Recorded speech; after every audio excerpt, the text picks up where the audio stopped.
देखिएगा, राष्ट्रगानम सर्वेषां स्वतंत्रदेशानां स्वकीयमेकं गानं भवति तदेव राष्ट्रगान संज्ञा अवबुध्येत।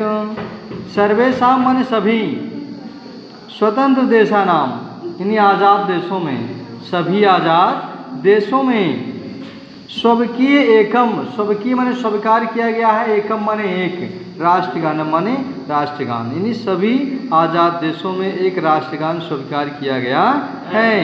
तदेव राष्ट्रगान संज्ञा बोलते हैं, उसे ही राष्ट्रगान कहा जाता है।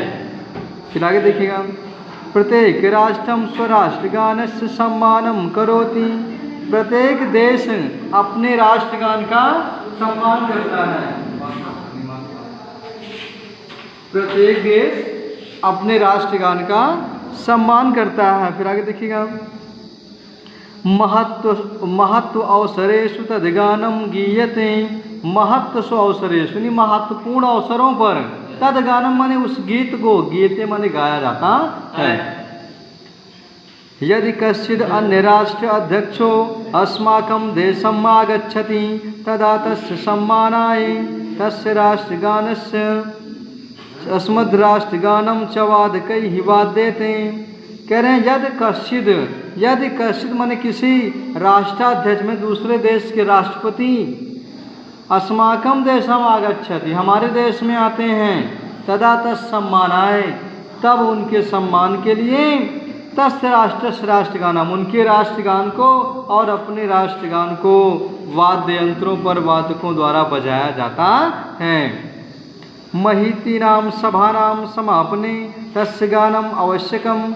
महतीनाम सभानाम यानी विशेष सभाओं के समापन पर इस गान का आयोजन आवश्यक है। विद्यालयेषु प्रार्थना अनंतरम प्रतिदिनं राष्ट्रगानम गीयते। विद्यालय में प्रार्थना के बाद प्रतिदिन राष्ट्रगान गाया जाता है। फिर आगे देखिए, अस्माकं राष्ट्रगानम विश्वकविनाम कवीन्द्रेण रवीन्द्रेण रचितम जनगणमन इति संज्ञया विश्व अस्मिन् विश्वे श्रुतम विश्वर्तते। अस्माकं राष्ट्रगानम हमारा राष्ट्रीय गान विश्व कवि रवींद्र द्वारा रचित है, जो जनगणमन के नाम से इस संपूर्ण संसार में लोक में प्रसिद्ध है। अस्माकं राष्ट्रगाने भारत अंगभूतानाम अनेक प्रांतानाम विंध्य हिमालय पर्वतयोः गंगा यमुनाम प्रभृतिभिः आदि नदीं च उल्लेखं कृत्वा देशस्य विशालत्वं राष्ट्र अखंडत्वं संस्कृते गौरवांच विश्वकविना वर्णितम।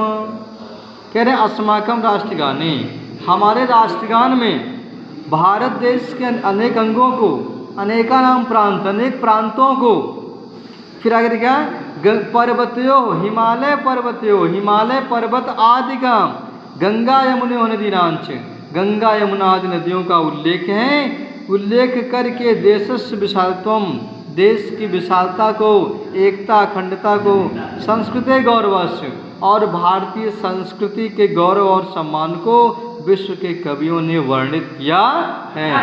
फिर आगे देखिए, राष्ट्रगानम द्वपंचशतपलात्मकम भवति। राष्ट्रगानम माने राष्ट्रगान, द्व माने दो, पंचशतकम माने 52, 52 अर्थात 52 सेकंड में गाया जाता है। तस्य गाने 250पलात्मकम समयोपेक्षते। इस गान के लिए 52 सेकंड का समय निर्धारित है। ना तो अधिकम ना तो न्यूनम, ना तो इससे अधिक ना तो इससे कम। कह रहे तस्य और ध्वजारोहण अपि निश्चितो, कि तस्य आरोह अवरोह अपि निश्चितो, उसका आरोह और अवरोह अर्थात उतार चढ़ाव भी निश्चित है। आगे देखिएगा, फिर तत्व विपर्याह कर्तुम न शक्यते। तत्व विपर्याह माने इसके विपरीत नहीं कर सकते हैं, इसके उल्टा नहीं कर सकते हैं। राष्ट्रगानम सदोत्थितैः जनैः सावधान मुद्रया गेयम। राष्ट्रगान सदा माने हमेशा उत्थे माने खड़े होकर के, सावधान मुद्रा में खड़े होकर के गाया जाता है। राष्ट्रगान अवसरे अंग संचालनम निषिद्धम। राष्ट्रगान के समय जब राष्ट्रगान होता रहे, अंग संचालनम अर्थात हाथ पैर इत्यादि को हिलाना नहीं चाहिए, निषिद्ध माना गया है। चलितो अपि कश्चित् कर्णकुहरे गीयमानस्य राष्ट्रगानस्य ध्वनिः दूरात् अप्यापतित चेतदा तत्रैव सावधान मुद्रया तेन विचलम स्थातव्यम।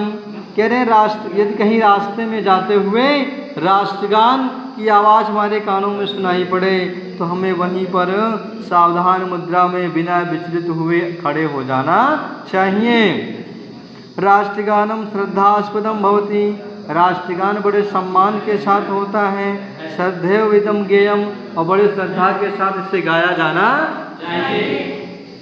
फिर आगे देखिएगा, ये राष्ट्रगान की विशेषता बताई गई है। अब इसके अगले स्टेप में